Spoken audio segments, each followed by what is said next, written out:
Sausalito, California. One of the greatest crowds in the West gathers to witness the launching of a Liberty ship. There is something about this crowd, as there is about this ship, that is different from any other. Something you cannot see, yet something that all who are assembled here can feel. The presence of an unseen, yet vital personality. For the name of this ship is Jack London. Never was a Liberty ship more fittingly named. The fearless spirit and purpose of the man lives again in every member of its crew and invests the ship itself with true significance. For Jack London was more than a great author. He was a real American. He lived and wrote that others might be free. Free to read the truth. Free to right a wrong. Free to raise their voices on behalf of the welfare of their fellow men.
Falls asleep, and the next thing you know, she's into it, and the machine smashes her hand.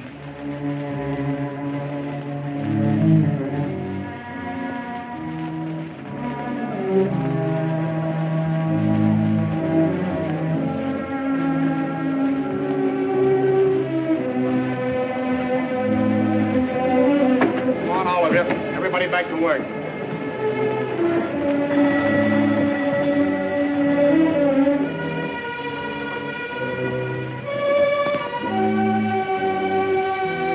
London, you too. Come on, get back to work or you won't have a job.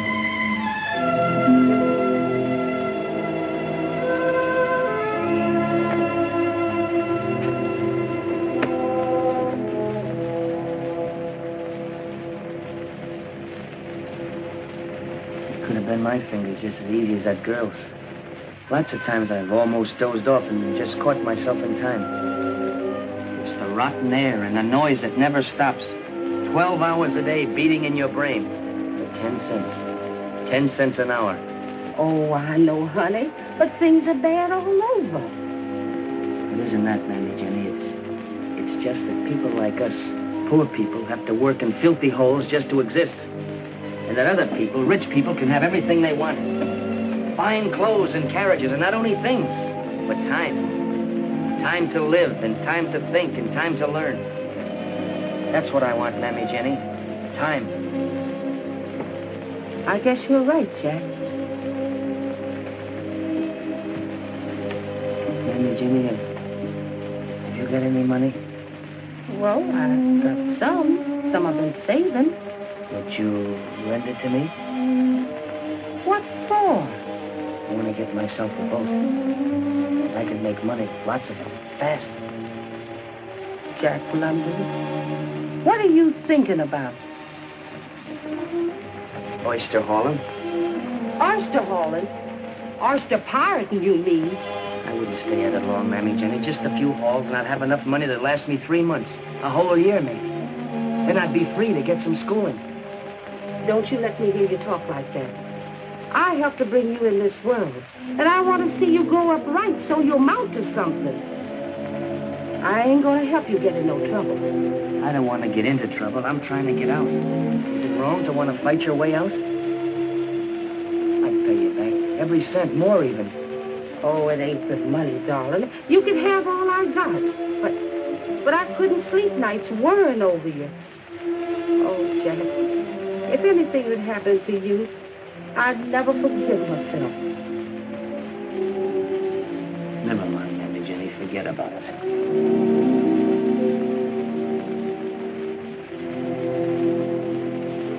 $170, $180, $200, $220, and 5 makes $225. And you get bargain move here.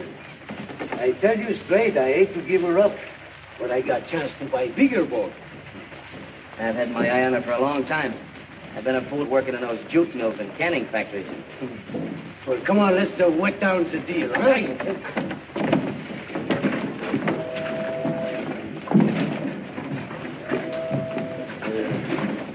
Oh, Mamie, get your stuff off that boat. Meet me on the Reindeer.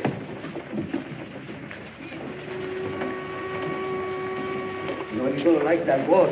That's a good boat.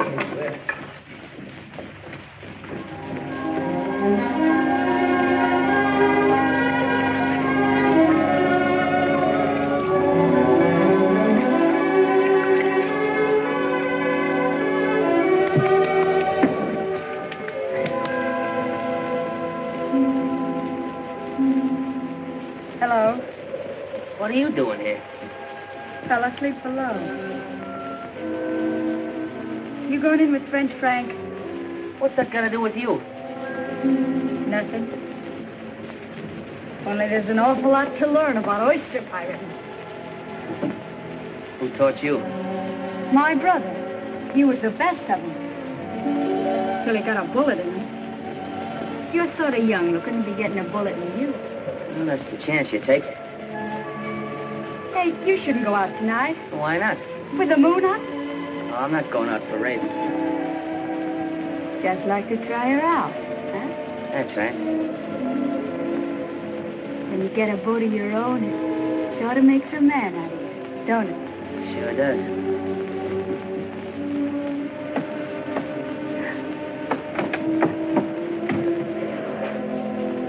We got some sail patching to do. A rat must have got at this one.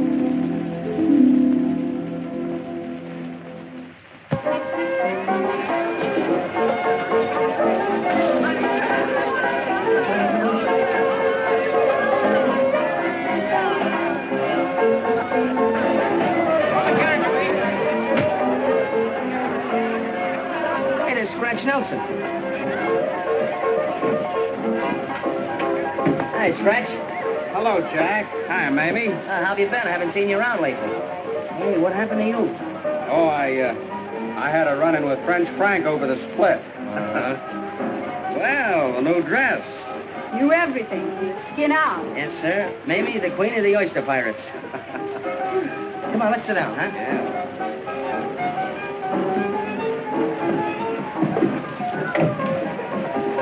Hey, Jack. You know, I was just wondering, how's about me coming in with you? Why, sure, Scratch. We make enough for a three-way split. Be glad to have you. Only you better talk to my skipper here. Well, what do you say, Mamie? Sure. Why not? Then I'd have somebody to chew the fat with when Shakespeare is writing one of them yarns of his. Hey, Curly. Double drinks all around for my new partner. Coming up, Jack. We'll have a real blowout after our first big haul.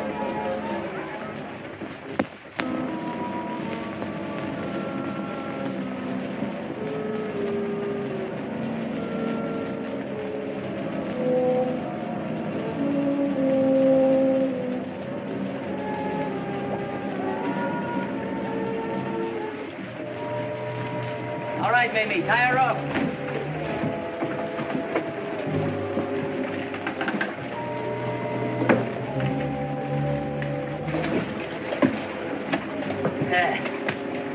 Uh-oh, we're in first again, Stretch. We ain't been second yet.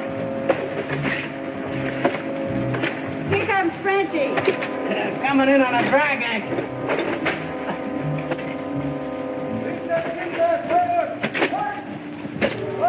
Come on, let's beat him to the market. That's the girl.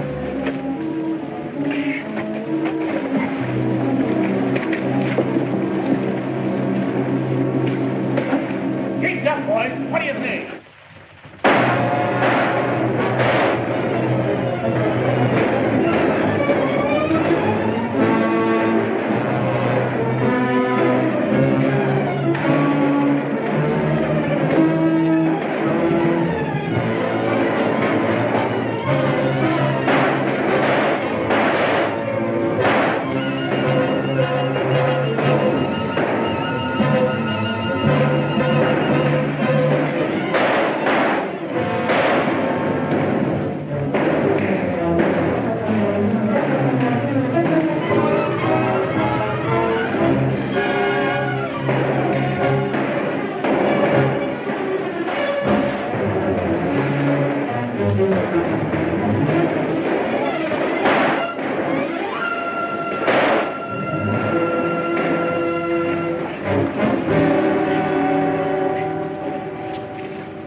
What are you thinking?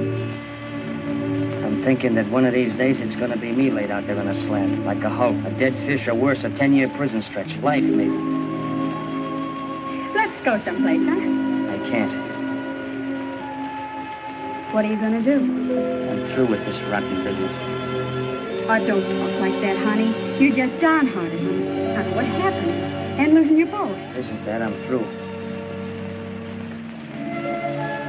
What about me? You gotta choose for yourself.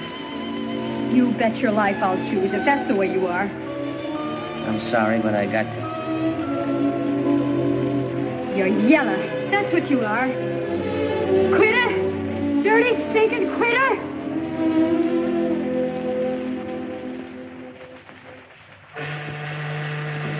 $30 muscle pound. Sign here and make your mark. $30 a month and pound. Sign here and make your mark. $30 a month and pound. Sign here. Well, Tom, old 48. Why, I thought you were back on that farm. I didn't make it. I'll make it this time, though, you bet. How long is this cruise? About 7 months. The Bering Sea. Well, that ain't so long. That's right, Tom. That's right. $30 a month and pound. Sign your name. $30 a month and pound. Sign here. Make your mark. $30 a month and pound. Sign here. Name? Jack London. Experience? Not very much, sir, but I'm a good sailor. What are you signing on for? Able-bodied seaman. All right. $30 a month and pound. Sign here and make your mark.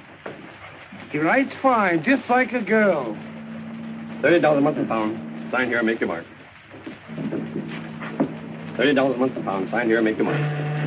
$30 a month and pound. Sign here and make your mark. $30 a month. How soon do we sail, Captain? Oh, you're anxious to sail, eh? Sure am. You just can't wait to tangle with them seals, huh? Down the forecastle.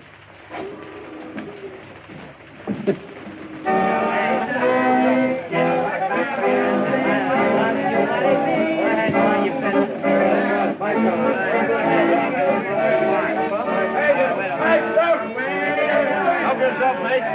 Everybody for yourself. Get up!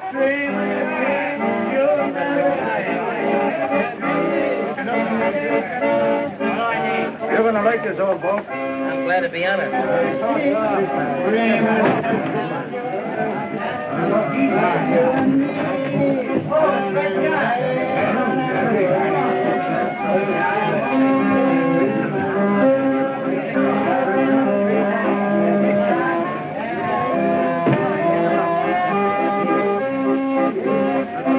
Hey, you! That's my bunk and that thing's for them. Those are my things in there now. Listen. I always want to bunk by the ladder. I'm naturally. Go ahead. You move it. Maybe I'll bunk by the ladder next trip. Oh, shut up!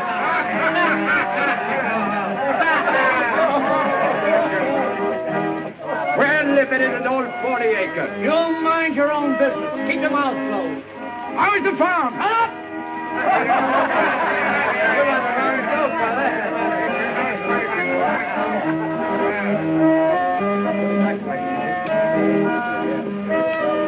What's that, a Bible? No, but I got a Bible if you want one. What's this about, James? No, it's about man. Darwin's Origin of Species. For heaven's sake! Hey, mate! We got a professor aboard! Give me that book. You ain't gonna be selfish with your learning, are you? Give me that book. Hey, Victor!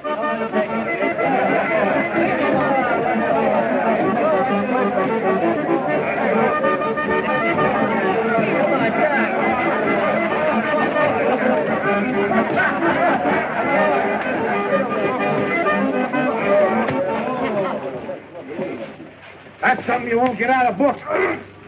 Why don't you leave the boy alone?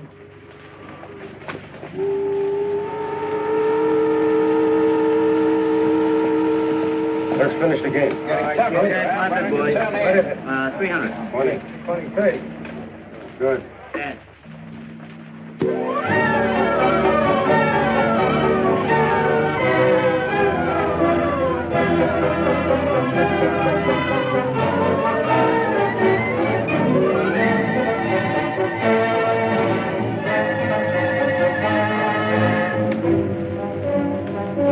Shields ahead! Well away!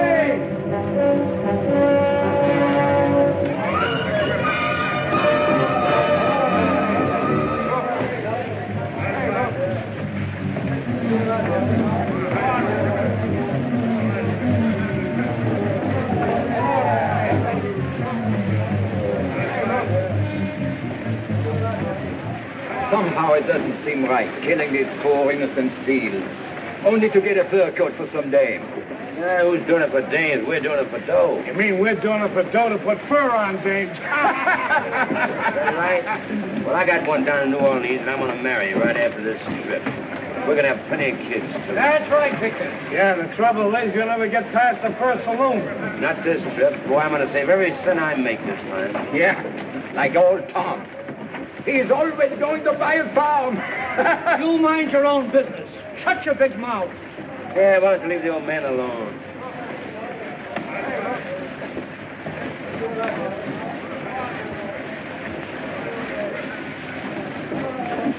Hey, Victor, come here.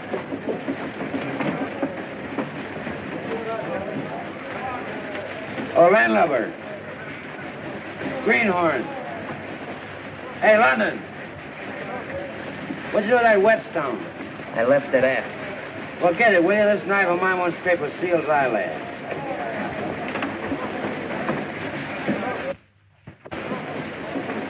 I'm going to slip a seal on Jack's bunk line. Don't nobody say nothing. We're going to have a rip-roaring time.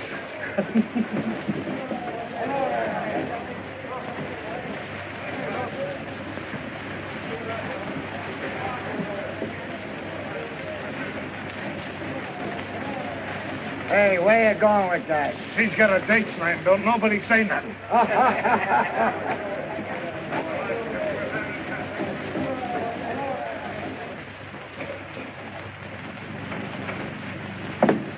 Pretty soon this dirty sealing business will be finished. Then we'll be heading for Yokohama.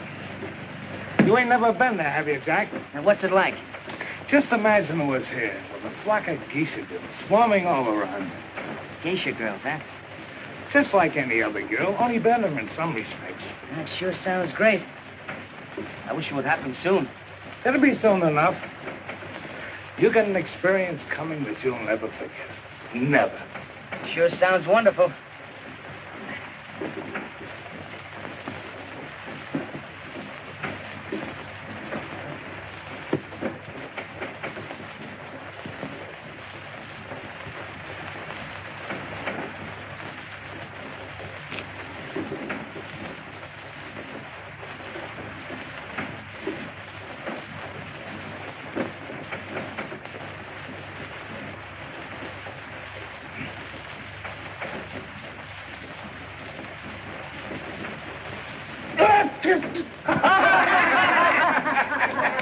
like the kid turned the tables on you. The joke is on you.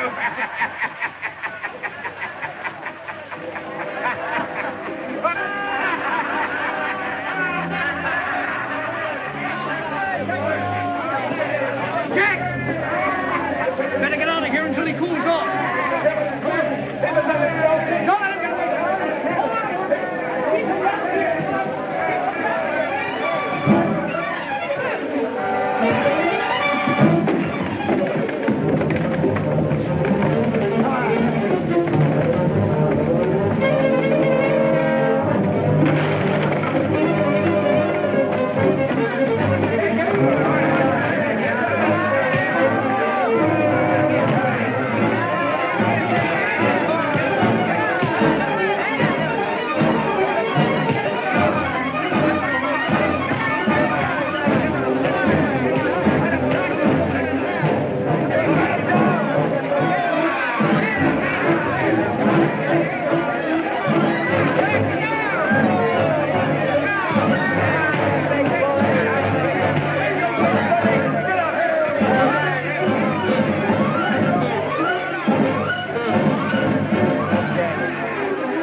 Turn in and get some sleep. I just want to set something down.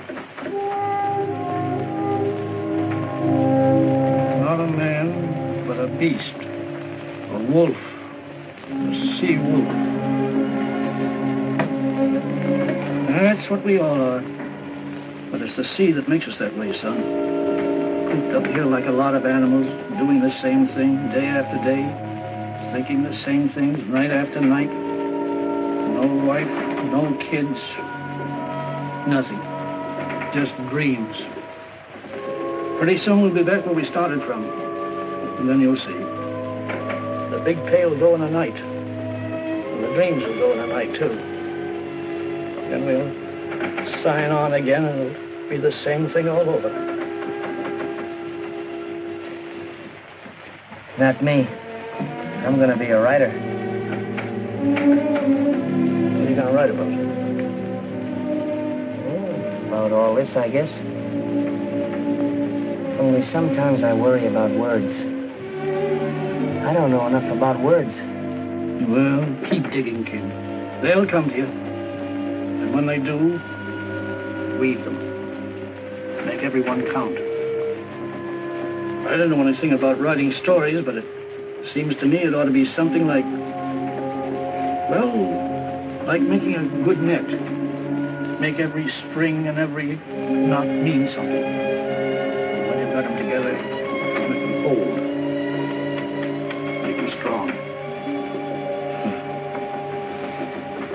I hardly ever went to school. There's so much I want to learn. Well, keep after it, kid.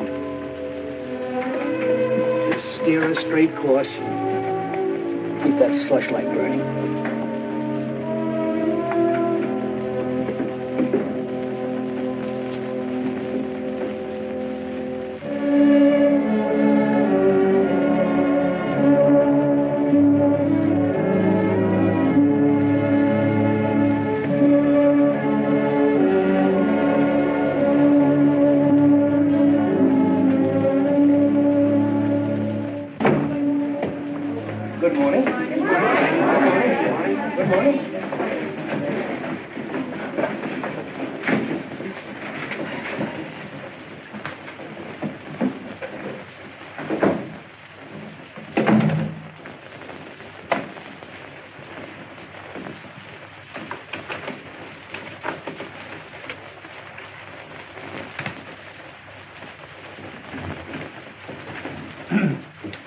I spent a pleasant evening going over your short story compositions. As usual, I have selected examples from the submissions. And as usual, the authors shall remain anonymous. So if the shoe fits, you can hide your consternation behind a poker face. The two stories I have selected represent the extremes in writing. One is fraud, an attempt at whimsy that evaporates into thin air. The other is raw, almost brutal to the point of unbelief. In other words, one of you will tickle the cloud with a feather, and the other has battered good taste with a sledgehammer. I shall read from the feather. Penelope nibbled at her bonbon. Her thoughts skipped from nothing to nothing. She was in the pink-blue haze. Her mamma wafted in and blended with the nothingness. She seemed desperately worried. Penelope, she breathed, have you seen my thimble? This made a profound impression on me. I immediately stopped reading and went back to my police gazette. I now come to the sledgehammer. Go on, he advised her. Pull the trigger and kill a man. Spatter his brains on the floor and slap a hole in the size of your fist. That's what killing a man means. Excuse me, Professor Hilliard, but since you've made me a horrible example, would you mind discussing my story a little bit? Not at all, then. Not at all. Well, sir, just what is it that's so wrong with my writing? Well, boiled down, I should say too much imagination. Too much exaggeration. After all, you know, London, slap a hole in the size of a man's fist is... I saw it happen in a joint in Singapore. You saw it happen? Well, perhaps I shouldn't have brought it up.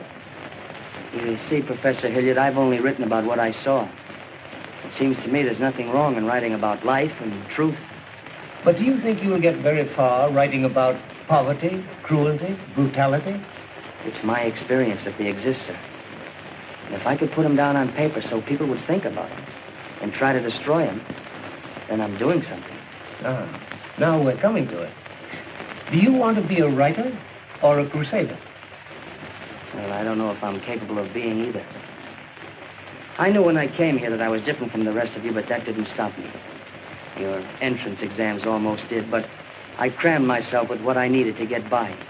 I knew that I had to dig harder than the next fellow because I'm rough and barren ground. But, sir, I've watched the Chinese cut terraces into a rocky hillside and patiently wait for the rain to wash down silt so things could be planted and made to grow. In a way, I felt that I was like that with a little help, I could make the things grow that are inside of me. I learned that a strong back wouldn't take me half as far as a good head if I could develop one. That's why I came here. But, Professor Hilliard, if my great fault lies in writing about what I know and what I've seen, then I'm afraid it's a fault that can't be corrected here. I'm sure you didn't intend to ridicule me, sir. It's perhaps a trick of yours to make me think. Well, sir, the trick has worked. Thank you, Professor Hilliard.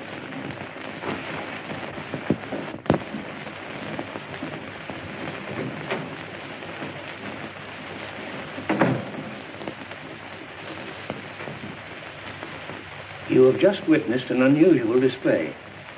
Unusual in that we so seldom meet with it today. The uncommon thing called courage. I would suggest that the rest of you do not try to emulate it.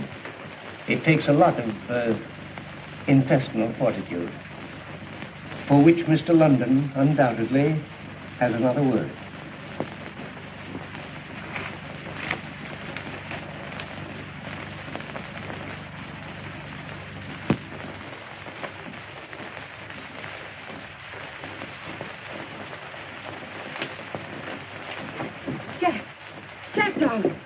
You in trouble? No, Mammy Jenny. I sent for you to help me pack and store some things.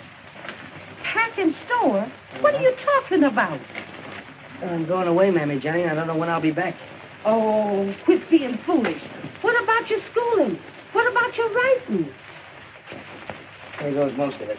You mean you burning all them stories you done wrote? And rewrote, Mammy Jenny. Not all of them, though. I'm saving some. And one of these days when I'm successful, I'll dig them up out of this trunk and dust them off and send them to the same editors who are turning them down now. They'll buy them when I'm famous and write to tell me how good they are. But, Jack, you got me all mixed up. First you sweat and you grub and you work yourself sick so as you can go to school and learn to write. And felt it, just like that. And say you're going away. Where are you going? To the Yukon, Mammy Jenny. Yukon? Where's that? Up north in Alaska. What are you going up there for? To get some money, Mammy Jenny. There's been a gold strike. And with a little luck, I can hit it. And I won't have to worry. I can sit tight and study and read and write what I want to write. Not what a lot of editors and professors expect me to write. But how do you know you can do better up there than you can do here? And how are you so sure you ain't biting off more than you can chew? I got as much chance as the next fellow. You don't understand, Mammy Jenny. I just can't stay around here and be cramped between the jaws of a vice. I've got to get out. I've got to get away. Oh, I just wish I could be sure you wasn't jumping yourself out of the frying pan into the fire. It's so easy to do, Jack.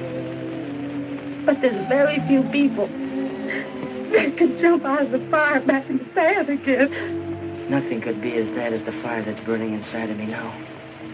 It's trying to burn through. It's got to burn through. Someday, Mammy Jenny, maybe you'll know what I mean. Someday, maybe a lot of people will know what I mean.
Raise that 20. Make it 50 more.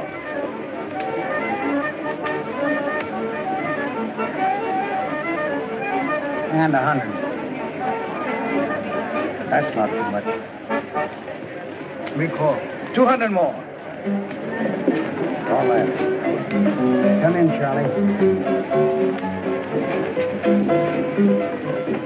How are you, stranger? Hi, how are you?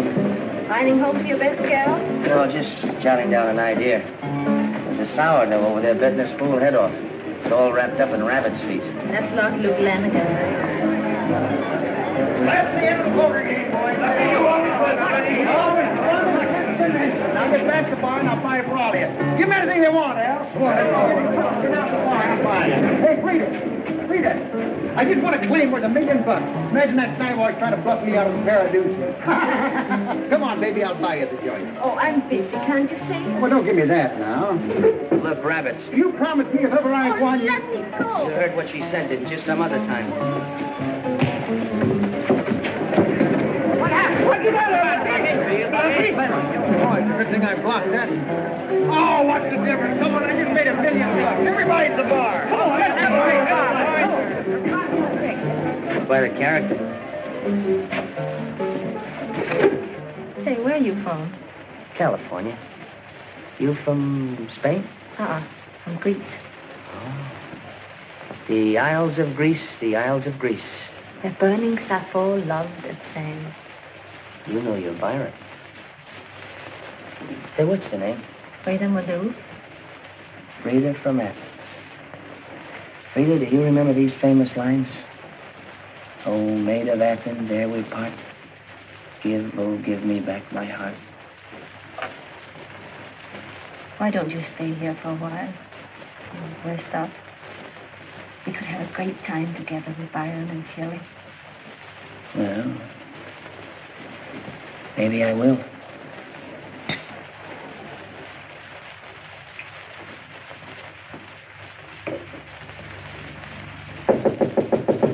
see who that is. It's Taco. Hello. You got a minute? Where have you been all day? Well, I got an idea last night from what you were telling me about that mass book. Excuse me. I got an idea last night from what you were telling me about that mass ball, and I wrote a story about it. Of course, it's still rough, but I think I caught something of you in it. I'm going to call it The Scorn of Women. Hey, that doesn't sound bad. Well, here goes. Freda was a Greek girl. At least she purported to be Greek. Her furs were the most magnificent from Chilkoot to St. Michael. Oh, that's overdoing it a bit, isn't it? And her jewels were the envy of every woman. Ready, Miss Maloof. All right.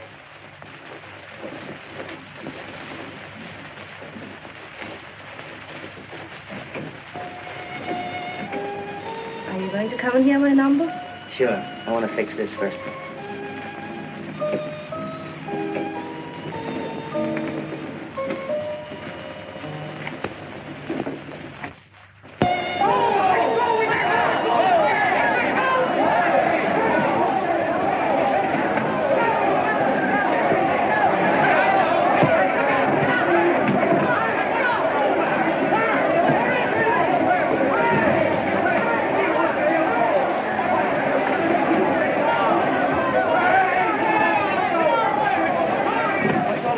Gold strike, biggest since El Dorado. Whereabouts? 80 miles from here.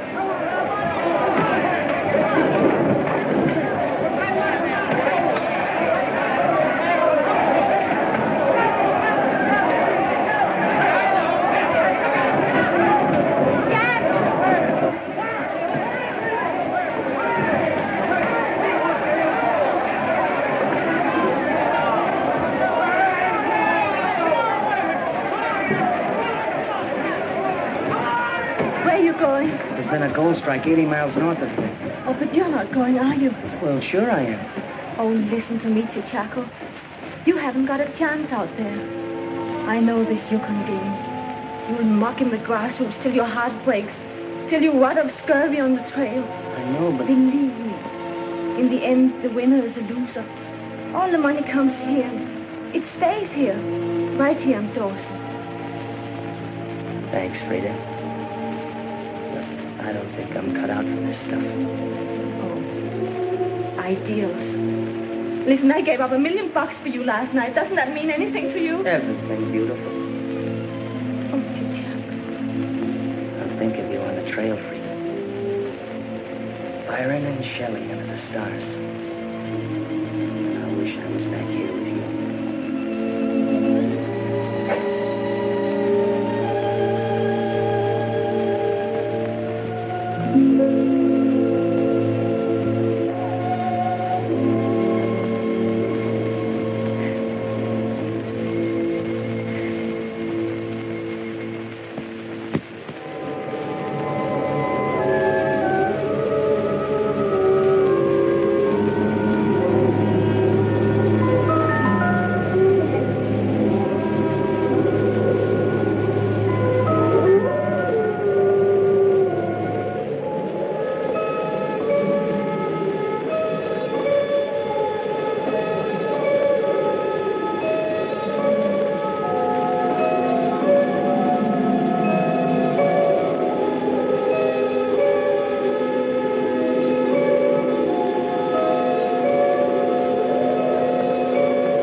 All that snow come from? And why? Does snow a man in all winter? Keep him from his purpose? Frozen handcuffs. See, there's an idea for you. A man commits a crime, evades the police, and escapes to the Yukon. But gets snowed in. And spends the whole winter in solitary confinement. Oh, don't like it, huh? Not good.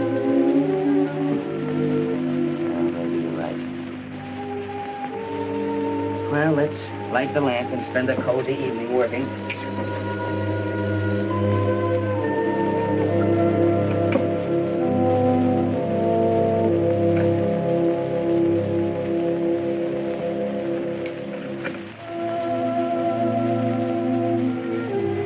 Now, if you're a good fellow, I'll let you in on the last 2 chapters I wrote. Remember where we left off last night? Right in the middle of the big fight. Well, listen to this. In vain, Buck strove to sink his teeth in the neck of the big white dog. Fang clashed fang, and lips were cut and bleeding. But Buck could not penetrate his enemy's guard. Time and time again, he tried for the snow-white throat, where life bubbled near to the surface. Where life bubbled near to the surface. Not a bad phrase, then. What do you say? Hey, you, Buck. Wake up. Aren't you even interested in hearing about yourself?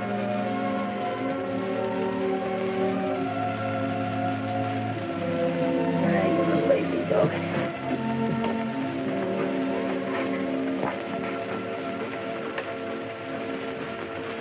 Say, where did you get that terrible scar? That must have ripped you wide open. Now, what a life you must have led, Buck. If you could only speak, what stories you could tell. What a collaborator you'd be.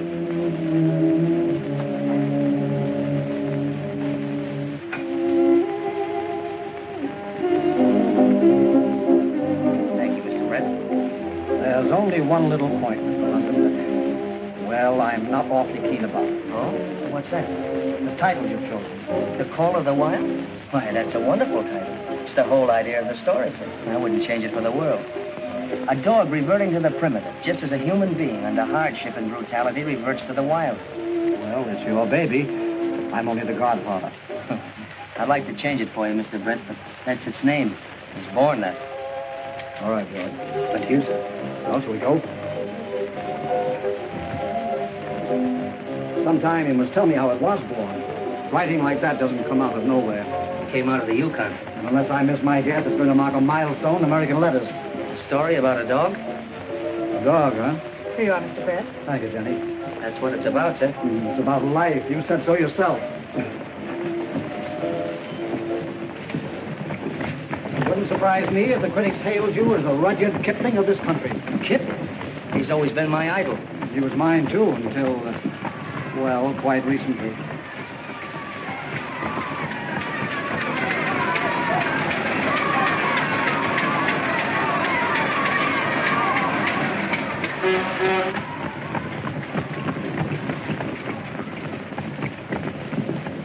Charmian! Why, hello, Mr. Brett. Well, you two must know each other, of course. No, I'm afraid not. Let me introduce you. Miss Charmian Kittredge and my favorite author, Mr. Jack London. How do you do, Miss Kittredge? Oh, how do you do? I'll see you later, Mr. Brett. Well.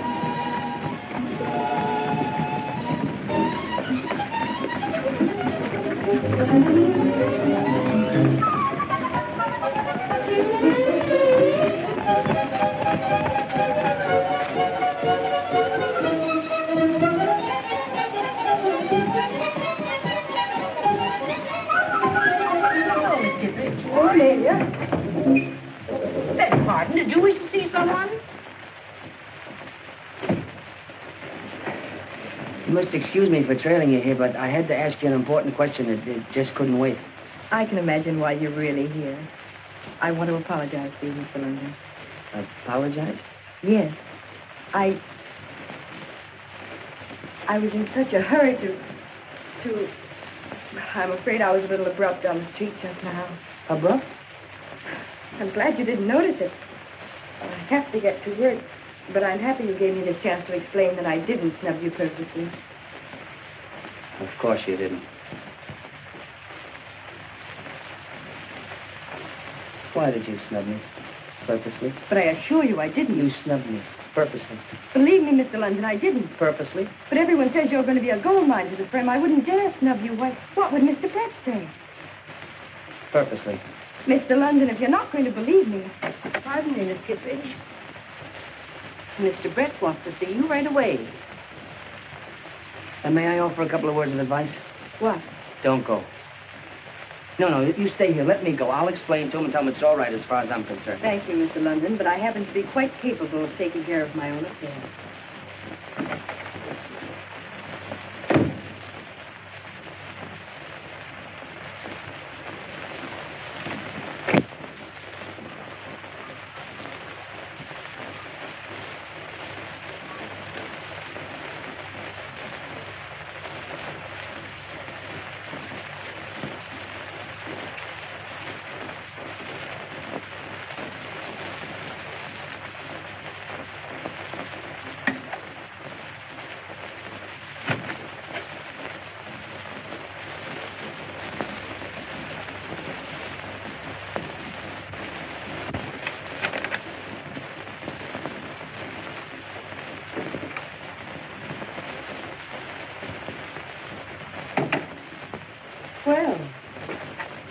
usually read what you find on other people's desks?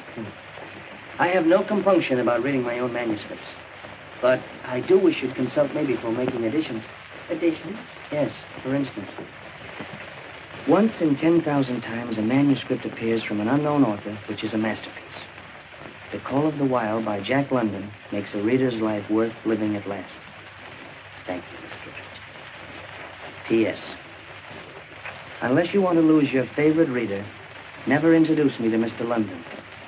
If he's anything like his book, my heart will stand still when I meet him. I wish you'd go.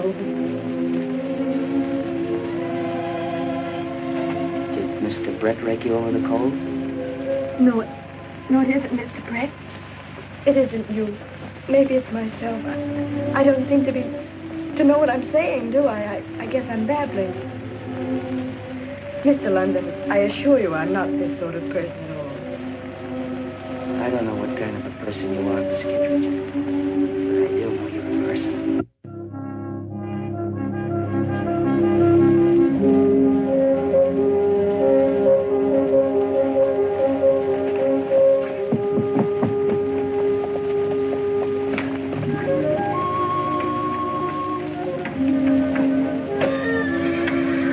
That horse likes me. He doesn't like the way you ride him. Well, I don't like the way he rides me. You know, I don't get it. When I was poor, I rode the rod because I had to. Now I ride a horse and I don't have to. Is that supposed to be an improvement? Well, Jack, it wouldn't matter if you were rich or poor, obscure or famous. You'll always be riding somewhere. You see, you just wrote the books. I read them. I think I know more about you than you know about yourself. You're not like other men. Well, that's not true. You should read the works of Jack London sometime and find out about yourself. No, an ordinary man is content to stay put, but you've got something in you that won't let you rest. Well, it's just that I hate traps. When I was young, I thought poverty was the only trap, and I swore I'd get out of it. Now I find that money can be just as much of a trap. Words can be a trap, too. Have you ever thought of all the people who have been caught and held by words like honor, duty, and love? You mean that you think love is a trap, too? No, I didn't mean that. I mean that... I understand. You're afraid for me, aren't you? You're afraid that I'll be the one to be caught in the trap. Oh, don't be foolish. I thought you understood about women. Don't you remember Frona? Your own heroine and daughter of the snows. A girl who makes her own way, daring, courageous, loyal, and understanding. She loved a man without that terrible possessiveness. You're like that. I'd like to be. Charmian, when a man and woman meet who are meant for each other, it's like a ship, new launched, rushing to the sea. The sliding waves rebel, but neither sea nor ship hear them as they rush into each other's lives.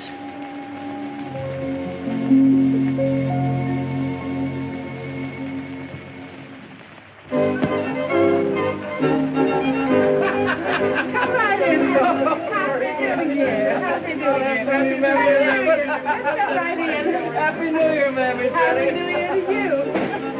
Here's a special Happy New Year for you, Mammy. Oh, thank you, Captain Allen. Thank you. But ain't you a little mixed up with Christmas? Oh, this is a different kind of Happy New Year, Mammy Jenny. It comes only once every 100 years. Happy New Century, you mean? That's right, yes. Oh, I can't wait to see what it got. Oh, that's beautiful, Captain Allen. Just beautiful. Now, if you're good, I'll be back with the maid to that in 100 years. Oh, no, sir, Captain Allen. In 100 years, we both going to be wearing golden slippers. I hope.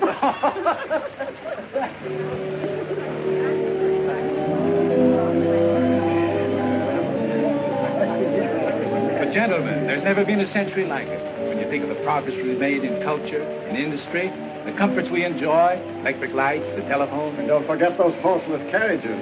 A friend of mine has one longer. And I swear we must have been whizzing along at 20 miles an hour at least. No doubt about it, Jack. Civilization's darn near reached the apex. The millennium, huh? Not far from it. Maxwell, the way I see it, we've only got 1 foot out of the Dark Ages. Machines are great, sure, but they only make more things more quickly. There's nothing spiritual about them. You can't change what's in a man's mind or in his heart. You can brag all you want about culture and progress, but what bucks big in a man's mind today is materialism. Money. Money out of machines and money out of everything.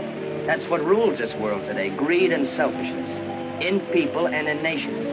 And before we get through, instead of a millennium, we'll be ringing in a century of tyrants. Oh, Jack. You pessimist. Right. Good evening, Mammy Jenny. Good evening, Mr. Brett. Happy New Year. Happy New Year to you. How do you do, Mr. Brett? Glad you could come. Hello, Jack.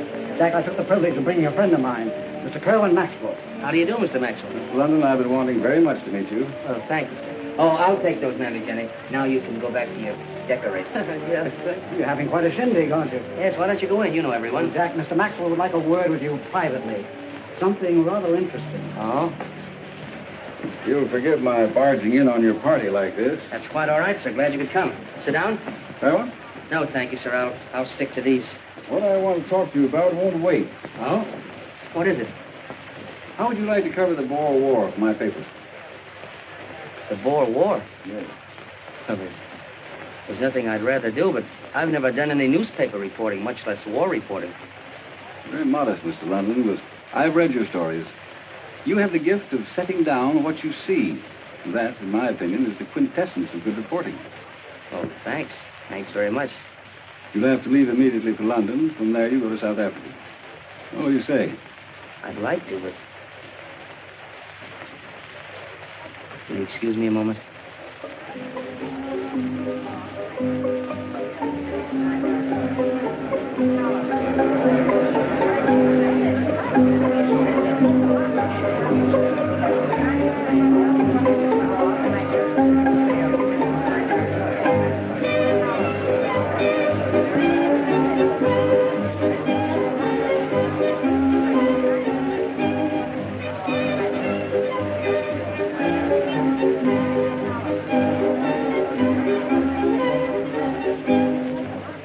What is it, dearie? Well, it's quite a surprise. I hardly know how to tell you. Mr. Maxwell of the Globe has just made me a very flattering offer. Well, that's wonderful. Well, maybe it is, maybe it isn't. See, he wants me to leave right away for South Africa to cover the Boer War. What did you tell him? I didn't tell him anything. But you want to go, don't you? It's out of the question, of course, with me postponing all our plans. We'll have all our lives. This will be a great adventure for you. But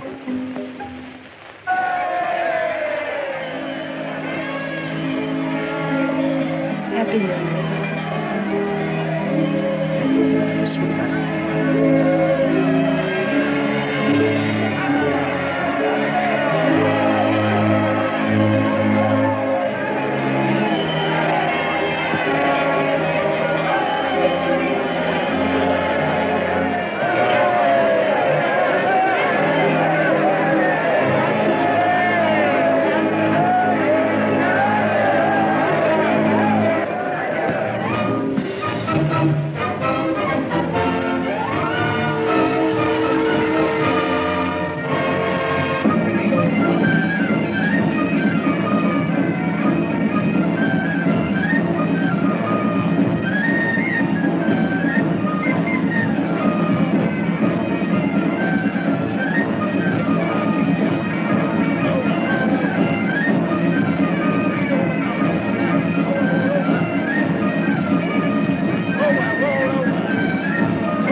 Special delivery from Miss Charmian Kittredge. All right.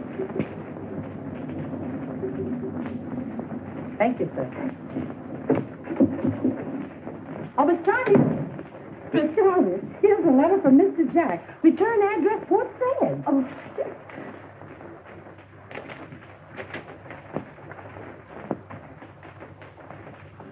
on his way home. Dinner 16. But today's the 16th. It sure is. Well, lay out some things, Mammy Jenny. Yes, sir.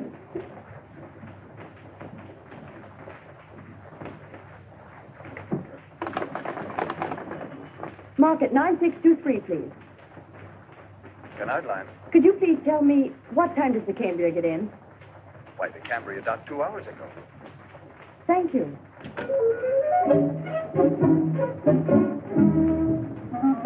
I would have time to change, Mammy Jenny. The boat docked 2 hours ago. For goodness sake. Just give me my cape. Yes, sir. And my gloves. Yes, sir. Oh, and Mammy Jenny, don't forget my purse. Yes, sir. Oh. Thank you. You're welcome.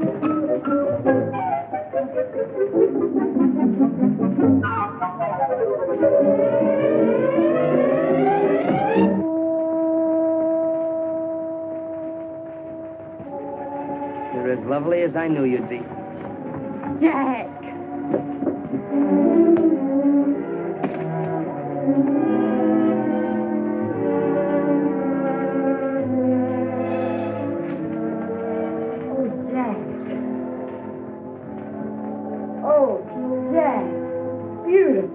I got that at a bazaar in Benares.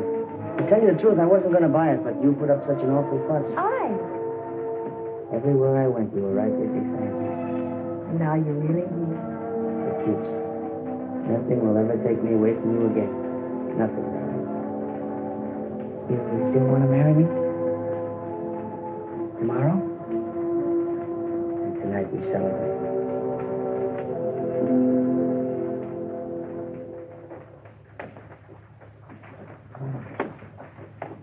I just sent a batch of that only yesterday to that outlandish place you was at. Good, and I won't have to answer them. Mr. Jack, here's a telegram. A telegram? Yes, I just come for you about an hour ago. You want these, Mr. Jack? No, thanks, Annie. I won't do it. I won't do it. I tell you, I won't go, Mammy Jenny. I won't go. But this has got to be the last. It's past closing time. You would have had me lose my license. But, Mike, we gotta settle this first. There's only one way to settle it. I've been telling you all evening. Get married and raise a house full of kids. Well, how can I do that with a war breaking out? It ain't our war. We ain't even in it. But I'm in. They want me to leave in the morning for Japan. A lot of correspondence are going. Jimmy Hare, Fred Palmer, and Richard Harding Davis. Well, I've never seen a war, Mike. You can live your whole life and never see a war. Sure. But what beats me is, if you're brave enough to face a war, why can't you face her and tell her you're going? Mike, in a war, you got a chance. But with a woman? Yeah, I know. You lick before you start. But I gave her my word of honor. And if you go, you lose her. And if you don't go, you lose the war. That's right. That's what I've been telling you all evening. Then we're right back where we started.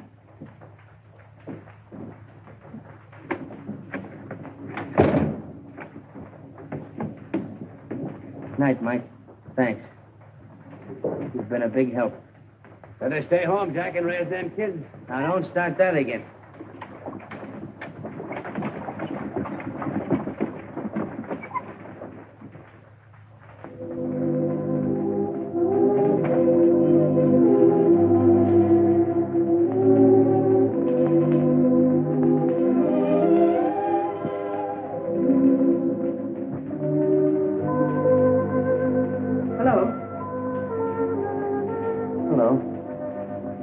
Way to keep our first date in 3 minutes. Oh, darling, please don't.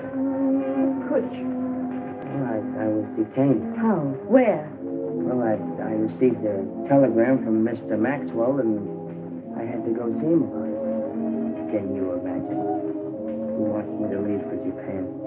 In the morning. Japan? Yes, there's a war breaking out with Russia. What did you tell him? Well, I told him no, of course. And did it take you until 2 o'clock in the morning to say no? Well, Maxwell's a funny fellow. He He can't take no like an ordinary person. He kept insisting that this is the chance of my lifetime. Wars are getting scarcer and scarcer. And marriages are getting commoner and commoner. Well, you can go. It's perfectly obvious I mean nothing to you. Nothing whatsoever. You mean everything. No use, Jack. If you think I'm going to ruin my life for a man who's blown here and there by every wind of adventure, you're very much mistaken.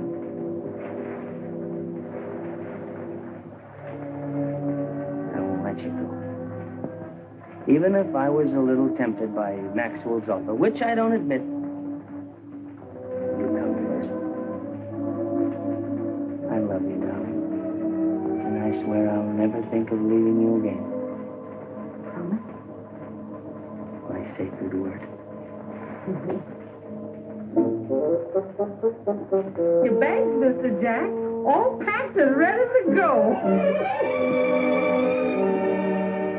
Of course you're going, darling. Mr. Maxwell tried to get you at my house. I knew all about it.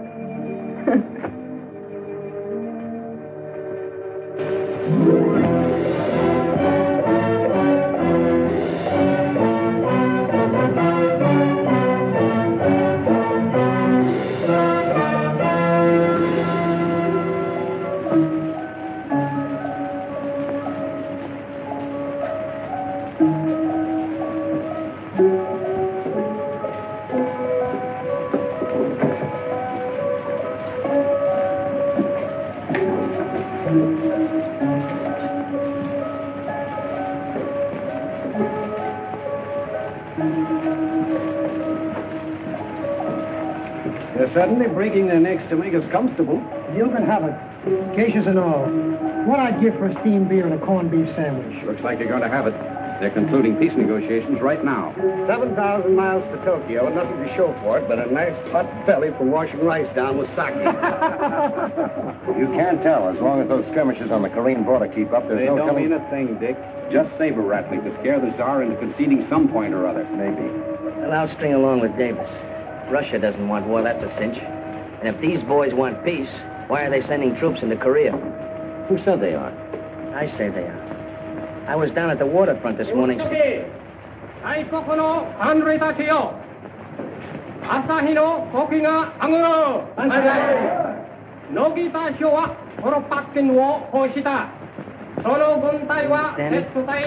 it out. You know what he's talking about, Dick? No, I don't get it.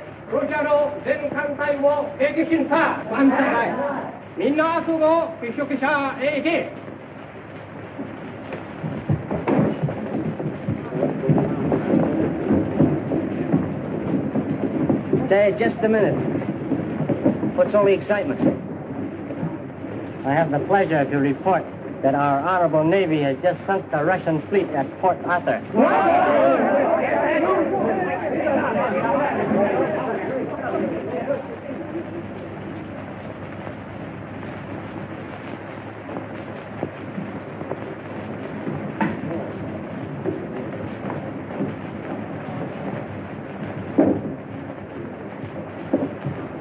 I believe they're all here.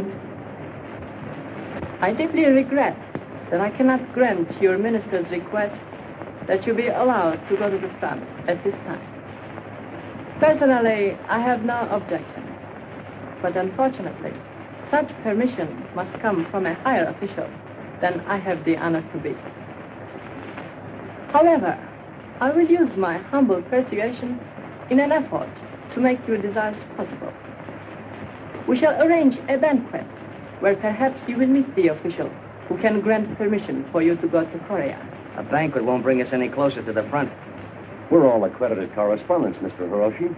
All we want to do is get the news and get it back to our paper so the world will know what's going on. Sometimes it is not practical that the world know what is going on. If, for instance, the Russians would have known what was going on, there would have been no Port Arthur. We could not have dealt what you call in your country the first punch. You're a little mixed up, aren't you? You mean sneak punch. The idioms of your country are so quaint, young man. I'm sorry. There's nothing I can do at the moment.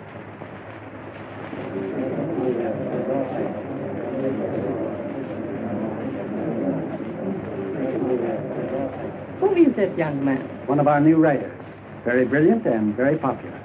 Yes. It will be very interesting to follow his career.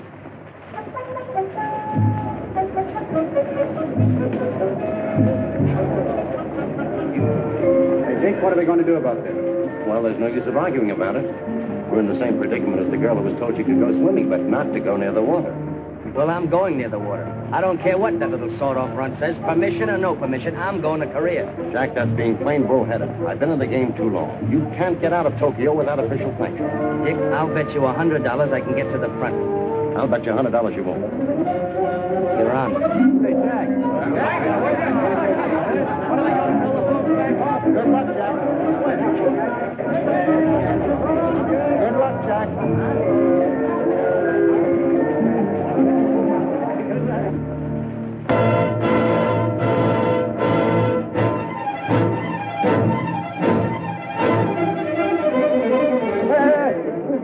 Here, you take a lot of money. I want to go in the boat. You want to go across the yellow sea.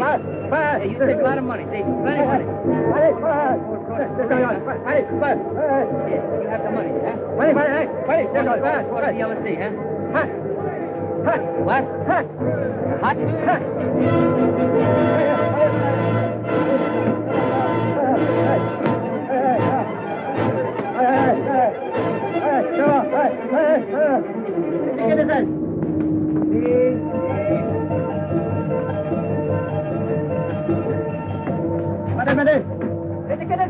There, I'd like to get past it. Busy.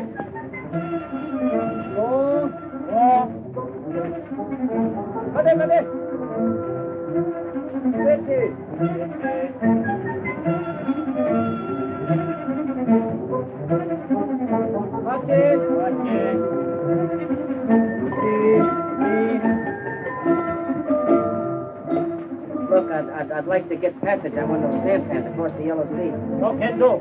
I pay. Plenty money. Then no go.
Let me see that, please.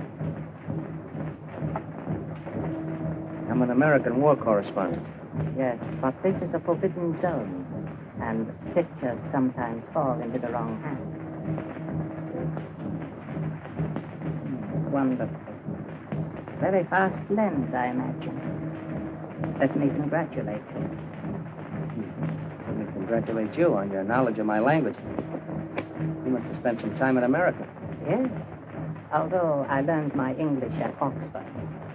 I am Captain Tanaka. Glad to know you, Captain. My name is Jack London. Oh, I've read some of your books. Very good, too. Well, thank you very much. Now you know I'm not a spy. Where are you going? To the front, if I can persuade someone to give me permission. Perhaps I can arrange it. Meanwhile, it will be a great honor to have you as my guest. Come along.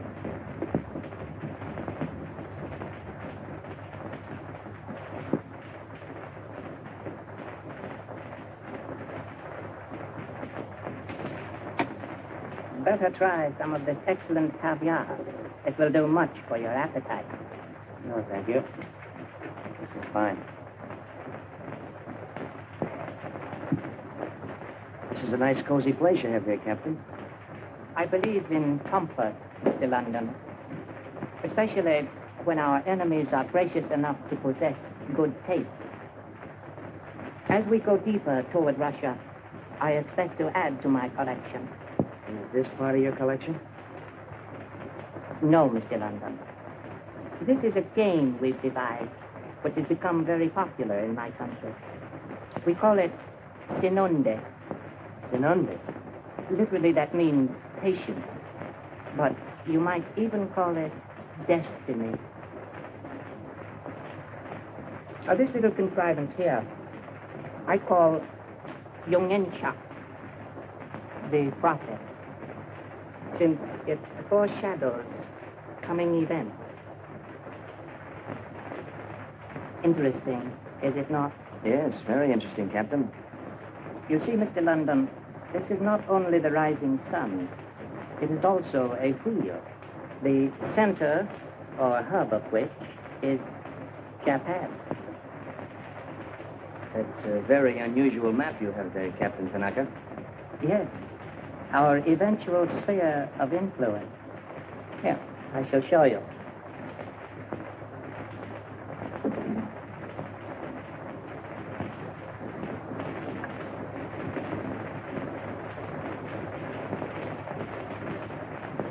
You will note that the spokes radiate in all directions from the hub from which they naturally emanate, and to which, perforce, they must converge. Now, if you will be good enough to watch the map, I shall explain more fully.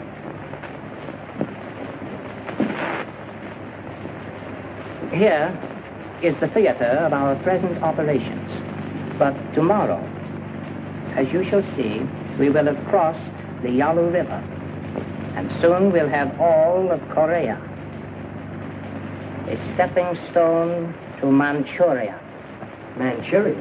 And then Mongolia. A land of milk and honey. 200 million tons of timber. 1 billion tons of iron. 2 billion tons of coal. Enough to last Japan for 70 years. We'll be stronger then, able to move both east and west. You're out to gobble up all Asia? Oh, yes. Though not at once. First, we must conquer China.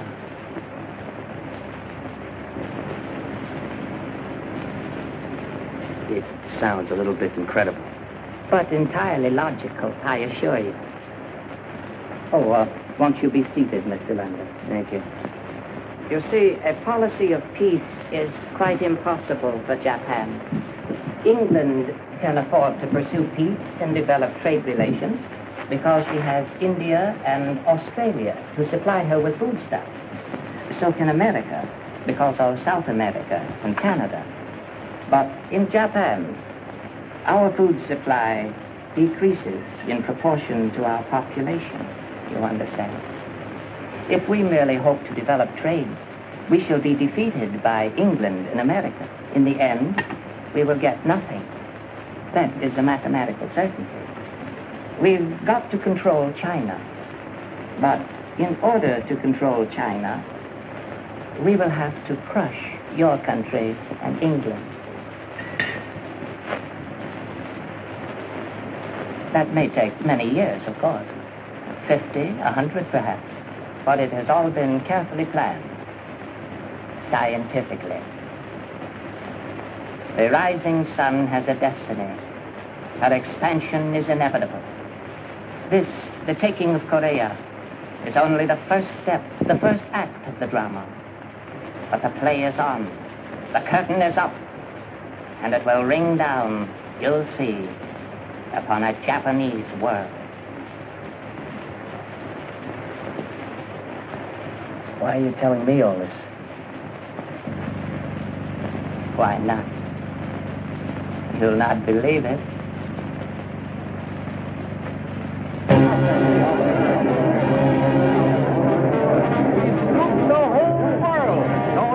Has it? Not even the European paper. Wait a minute, boys. If you want to hear some good reporting, listen to this. I knew he'd do it. I knew it. Isn't it wonderful? Read it, Mr. Bronston. Jumped the gun on it. Well, he said he'd do it. Just a cub reporter at that. You know what I suggested? Yes.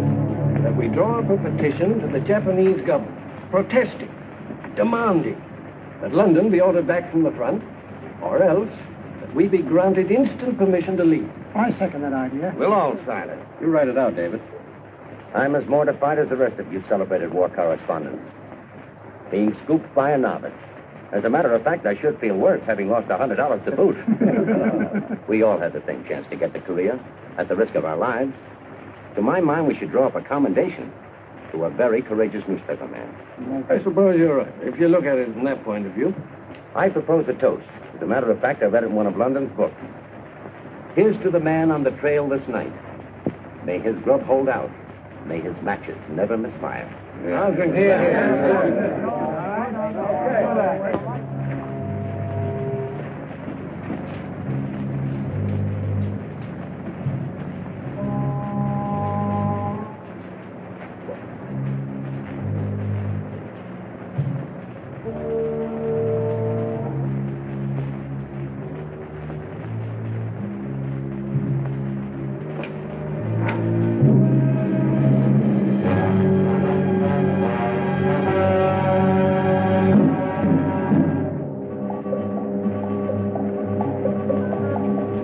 Under arrest. What for? Nothing.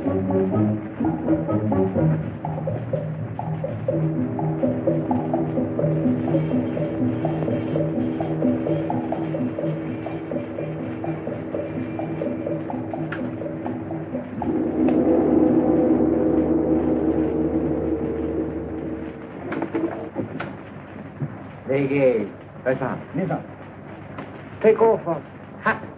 Oh, sorry. Tanani kitaka kita kolan. Here. How did you get to Korea? By sampan, across the Yellow Sea. Nihashi imuta hata. Tanani chimopo jata. How did you get past Chimopo? Through the courtesy of Captain Tanaka. Tanaka? Tanaka? Also you. Do not believe you. Well, why don't you ask Captain Tanaka? Lake and Nakasanki, Chosang.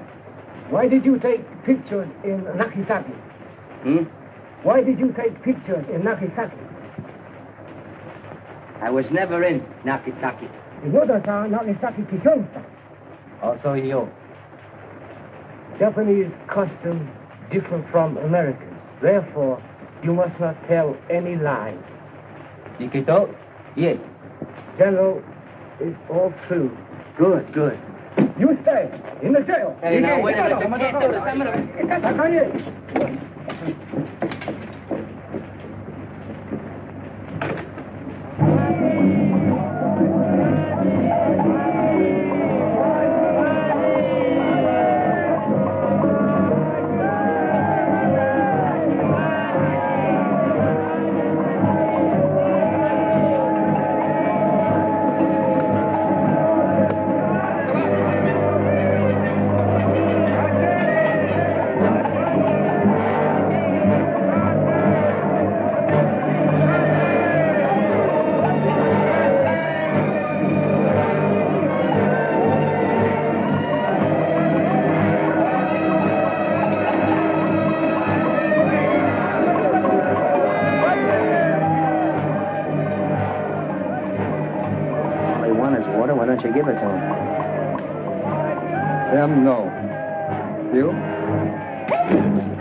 Don't see any news. Always news. Very good news. Oh, about that writer friend of yours, Jack London. Yes? No wonder he was so anxious to get to the front. Why? He's in jail in Pyongyang. He turned out to be a Russian spy.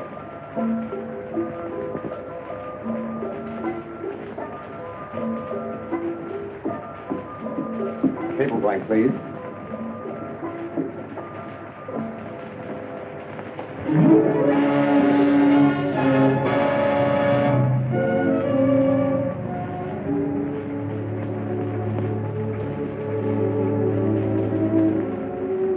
The Japanese ambassador, Mr. Tanaka, here.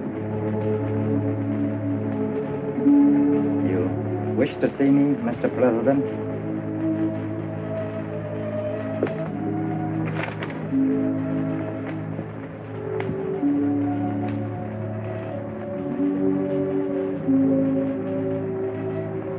Kindly inform your Mikado that I demand the immediate release of Mr. Jack London. I'll convey your suggestion, Mr. President.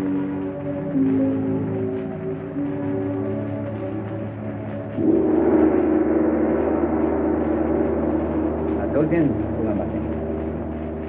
Nakumamasen. Naka.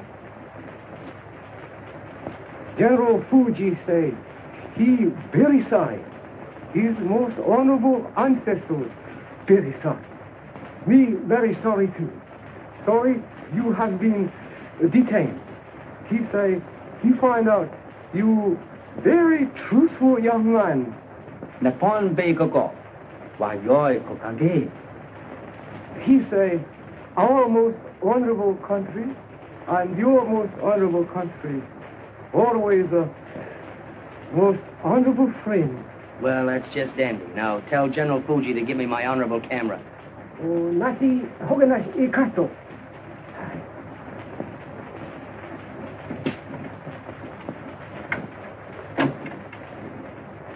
Arigato. Naka.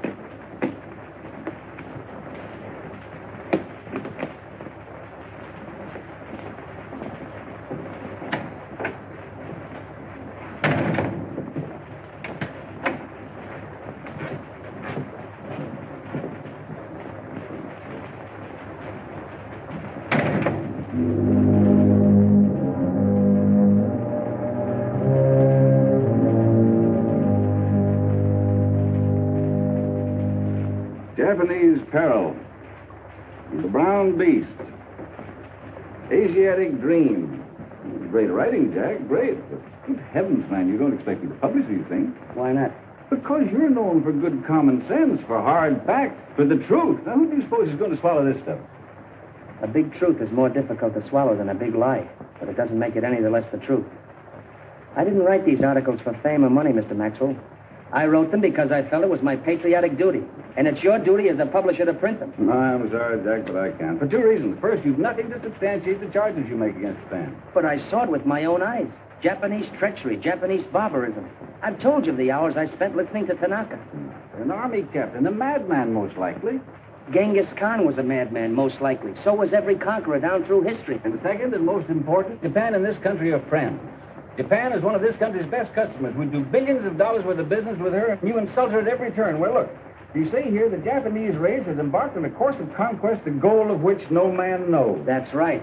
And here, again, the headmen of Japan are dreaming ambitiously, in the Napoleonic dream. I say more. What happened at Port Arthur will happen again someday. Will happen here to us.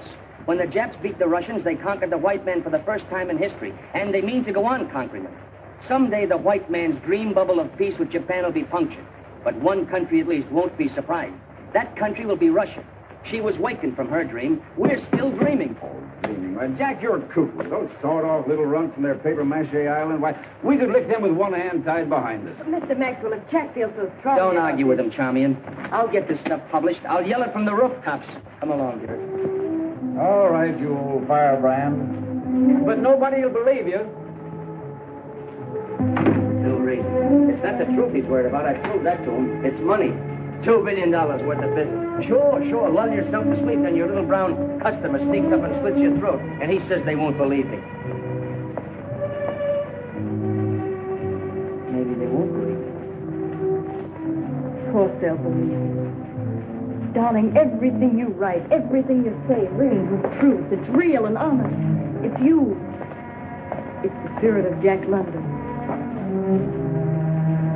You're that part of me. I knew it when I first met you. I knew what I told you. About a ship in the sea, I'll always remember. When a man and woman are meant for each other, like the ship new launched, they rush to the sea. The sliding waves rebel, but neither sea nor ship hid as they rush into each other's life.